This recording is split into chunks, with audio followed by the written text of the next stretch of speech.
Tom, I have a question from Marcia, and the question is, have you personally experienced any new discoveries bound for our virtual reality? Should someone draw that probability? If something new comes into virtual reality, a new discovery in space or biology or technology, how is that probability created and eventually rendered? New discoveries work like everything else. There's a trail that you can look at that leads to this new discovery. People don't just make new discoveries without a long trail back in history that shows you how they got there. In other words, somebody doesn't just wake up one day and say, okay, I'm going to have a Buck Rogers anti-gravity belt. All right, they go out into their garage and strap on an anti-gravity belt and they fly around. That doesn't work. That doesn't happen. New ideas, new devices, new discoveries have to have had previous work that leads people to eventually get to that understanding or that discovery. So every discovery is riding on the shoulders of probably hundreds of people, if not thousands of people previously who have done things to help elucidate that field, to point out various facts about that thing. And finally, when it all comes together and somebody who thinks in more big picture terms looks at it and they say, oh, look at all these pieces. Oh, they could fit together like this. And then if we added that and that, oh, look, that explains so and so. Now it's a big discovery. Or that would allow us to make an anti-gravity belt. Then they have a big discovery. But what they're doing is putting together a bunch of pieces. And those pieces, just even the fact that they can think about those pieces, depends on what's happened before. There's a lot of things that have just come into our reality in the last 100 years, or not even the last 100, the last 50 years, because computers have come into our reality in the last 50 years, in a big way. And before, these things weren't available. Understandings weren't available. Solutions weren't available. But computers made them available. Because with a computer, we could do things that otherwise were just too hard to do. Sure, a man can do everything a computer can do, but a man does it much more slowly and is prone to make a lot more mistakes than the computer. So, yes, a lot of discoveries couldn't have been made without computers. So now we have this tool that allows us to see things that we couldn't see before, allows us to understand things we couldn't understand before. So there's not that there's a transistor sitting out there just waiting to be discovered by Dr. Shotgley. He's credited for discovering the transistor. His work was built on top of a lot of other people's work. And when he wrote his scientific papers describing what he thought what a transistor might do, he had a bibliography at the end of his paper that probably listed 50 or 60 other people who had helped him come to these conclusions over time, building up information and understanding. So the aha moment comes and somebody puts something new together because they have studied the past carefully enough that they have a whole lot of information that they can just see the missing piece. Oh, that's the missing understanding, or that's the thing that nobody's gotten before. And then bingo, they put it together and they've got a new idea. So now we talk about the non-physical has a lot of things, a lot of possibilities there, like an anti-gravity belt. They may have things there like that. Probably not an anti-gravity belt. Gravity's just one of the rules in the rule set, but it makes a good sci-fi comic book metaphor that we can use. But unless you are very close to understanding how a real gravity belt might work, in other words, you're an expert in gravitation, You're an expert in relativity, which talks a lot about gravitation.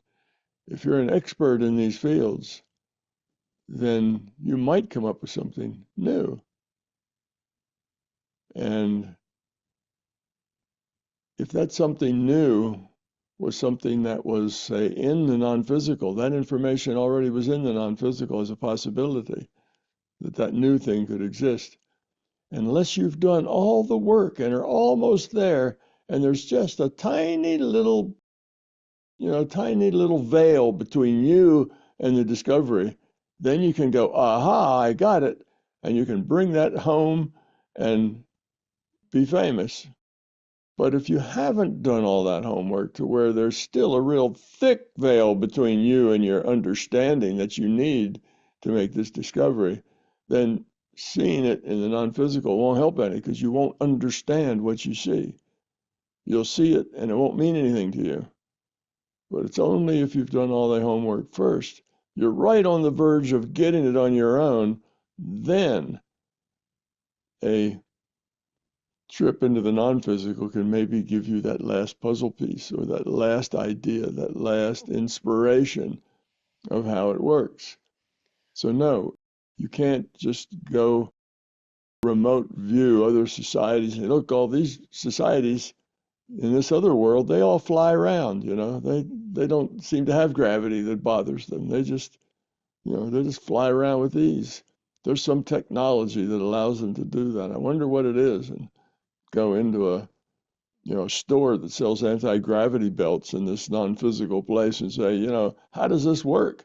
Because if they explained it to you, you wouldn't understand it and it wouldn't mean anything. Does it happen that several people at one time, after all of this work that has been done, has been built up, then one person has the thought and Hmm. it transfers around to Sure. several people? Is that true? Yeah, the way that works is that, let's say you have 10 or 20 people all working on a similar idea.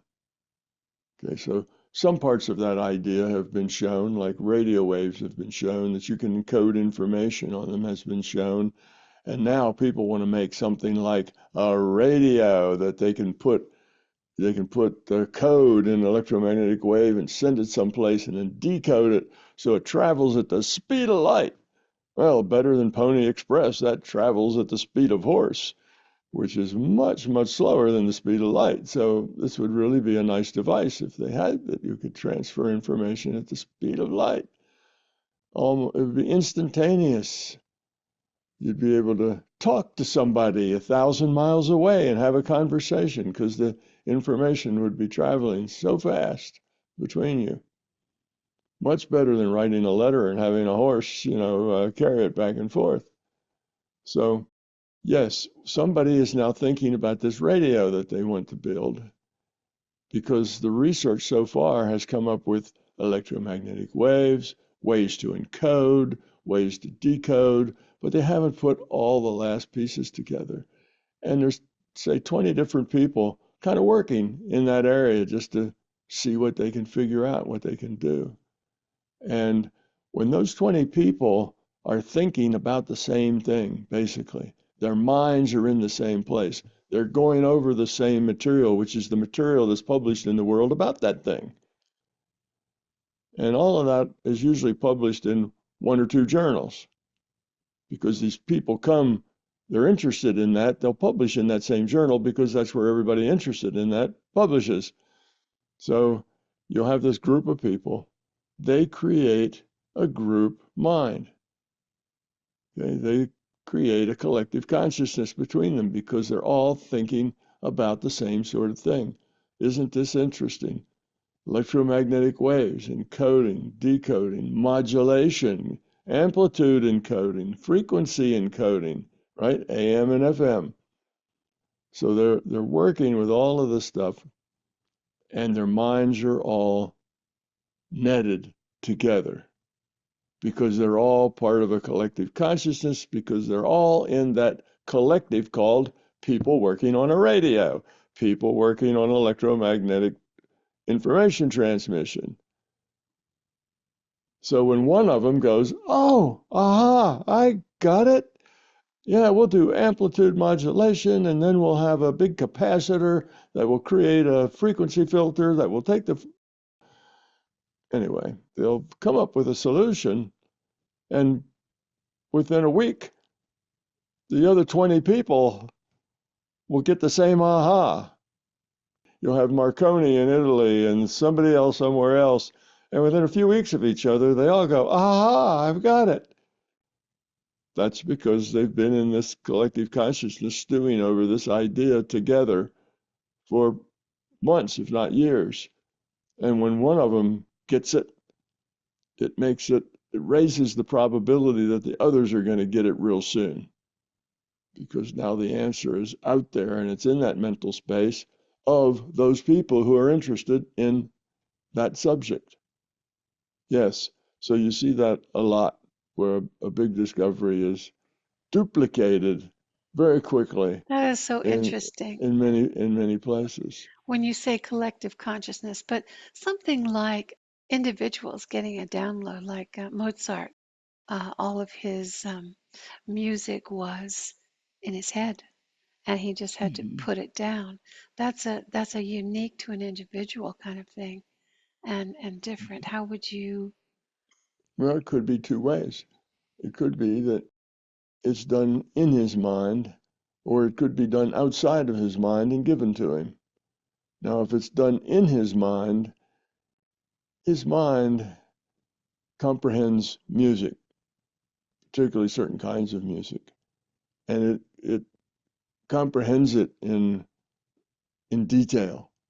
There's rhythm, there's sound, there's how different sounds blend together. He's got all this information, and he has to be a person who knows and understands a lot about music or this particular kind of music.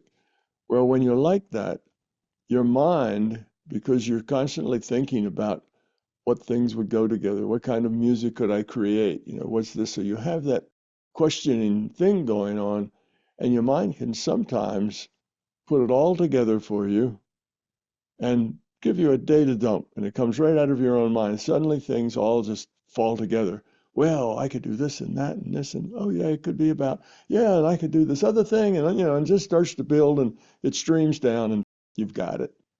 You think about it, and over a day or two, it all comes together, and then all you have to do is write it down, because your mind works a lot faster than your fingers.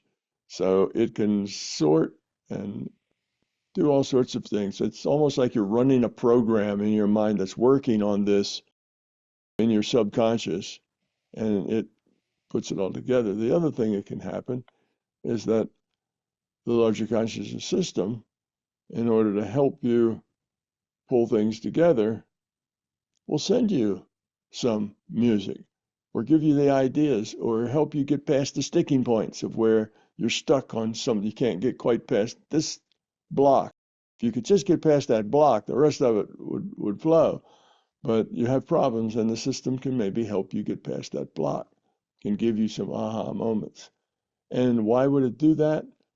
Well, a couple of reasons. One, it would give something new to the world. The world needs music. Music is important in the world. And in as much as this music grows and is enjoyed and passed around, it helps people. That music helps people relax. It helps people let go of their fears. It helps people put themselves in a mind space that's open and not constantly worrying or full of fear or full of fret and and problems. It lets them be in ways that are more effective. It helps them find peace. It helps them find joy. It helps them find relaxation, which are all good tools to have, things that people need. So the system may help feed that just because it's a good thing to feed that.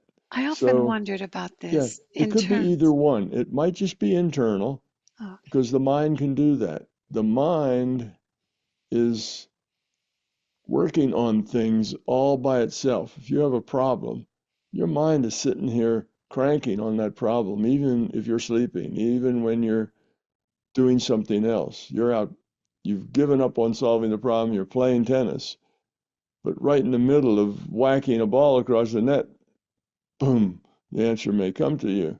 Or when you finally get done with the tennis match and go relax, boom, the idea comes. Some people, I've even seen a book that was written about the fact that he got inspiration and understood things when he sat on the toilet. He says there's something about that, sitting on the toilet, that opens the mind to inspiration. Sitting on the toilet connects you to God. I don't remember exactly what it was, but it was something like that. And of course, that's not the case. Sitting on the toilet is just, you've gotten away from everything. There's nobody around you to interfere with you. And your mind is kind of just let free while you sit there and let your body function.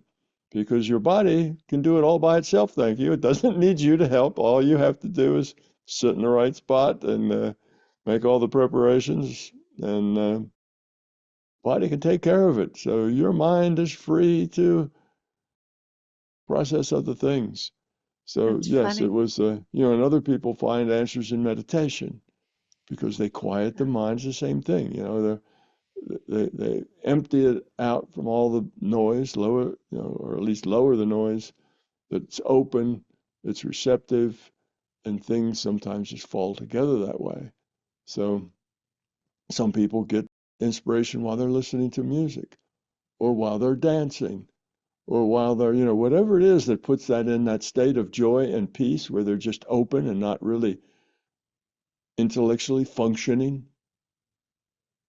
They're open, then that's a place where intuition can solve problems, is when you get in that space. So it's Well, when you spoke about the great gift that Mozart's music was, that was possibly given to him, I often think that of Shakespeare because at the time there were good writers around, the contemporary writers of Shakespeare, but the special gift that he gave to the world was incredible in that the characters and the prose and the beauty of it really transformed the English language. Those kinds of things are special gifts that and I'm sorry, Marcia, that I got away from technology and everything, but this inspiration thing was interesting and it applies to different people in different ways. And you were just speaking about the ordinary people who are inspired and helped by this. But the great writers, the great composers, those are sometimes special gifts given to us through them to improve our life and our world. That part is so interesting to me. Yeah. Well, it happens to everybody, not just people that are famous or notable. Sometimes you're doing something, and sometimes you'll just be, what do they call it? Like, I'm on a winning streak, or everything's working right. You're doing some sort of task of trying to figure some sort of thing, and it just works, and it works, and you can say, "Wow, I'm really hot tonight." I'm bowling, and I've bowled, 15 strikes in a row. Never done that before, because everything just feels right. And I'm relaxed. I'm in that groove. I pick up that ball and then boom, another strike. These things will happen, to individuals, whatever it is they're doing. They don't happen often. It's exceptional. And sometimes the opposite thing would happen. I can't do anything today. I usually get pretty good scores, but every ball I throw ends up in the gutter. It's just an off day. Well, people have on days and off days and fabulous days and days where everything just goes right. Where you sit down to write a letter and you just let it just flows, and you don't think about a whole lot, and it just flows and flows and flows. And when you're done, you don't have anything to edit. You can't change it. It's perfect. It's just the way you wrote it down. And that doesn't happen a lot, but sometimes you're in the groove. Sometimes you're in that zone where you and your intuitive space are connected, and everything flows and works together. Now, we could put ourselves in that state if we understood consciousness a little better. You can put yourself in that productive state. You can live in that productive state. And then you sound like you're a genius because no matter what somebody asks, you have a very intelligent answer to give to them, even if it's on something you don't know anything about, because it just flows to you. So, yeah, it's something you can learn to do. It's not What you mean is something. tapping into the intuitive space, Yes, you're into tapping that, into the intuitive into space the. where everything just works for you. So we've all had experiences like that where we've just been on a roll, whether you're playing cards or whether you're bowling or whether you're developing an anti-gravity machine, whatever. Things just start to work out and you stay with it because as long as it's working for you, you ride that wave as far as you can because eventually it'll crash and you'll get up the next morning and you'll be just as confused as you were yesterday or the day before. It won't work. So, yes, we all get ability to do unusual things from time to time, but some people hone those abilities. Some people get focused on a particular subject, like creating a radio, using electromagnetic waves to send messages. That's just an idea, and there's papers have been written about it, but nobody's actually put it together and done it. Well, you may get dozens of people who think about that all day and all night, week after week, day after day. They think about that. They worry about it. They wonder about it. And those people are likely to be the ones that do the invention, that get it, because they form a collective, they have all these other ideas, and eventually something falls out to one of them and bingo, they've got it. So if you never get excited about anything and you never, study anything to perfection, you never train yourself to do things, well, even physical things, like, an ice skater or a wrestler or, what other physical things, a basketball player, they can get into that intuitive state where things flow. They can be brilliant. And a very, very few of them can train themselves to get into that state whenever they want to. And then they're brilliant all the time. You Interesting, know? Tom. That's good Yeah. advice for the Olympics that are going on now. Yeah. Listen, and thank you for extending that question and then coming back to technology a little bit since I got you off that track. Thanks for your question, Marcia. And thanks, Tom. I and MBT Events hope you like this video. If you do, then you should consider being a Patreon member because Patreon members get early access to our special content. You will also be able to get your questions answered by me in special Q&A sessions, and most importantly, your contribution as a patron member will enable us to produce the content that you're looking for. So thank you.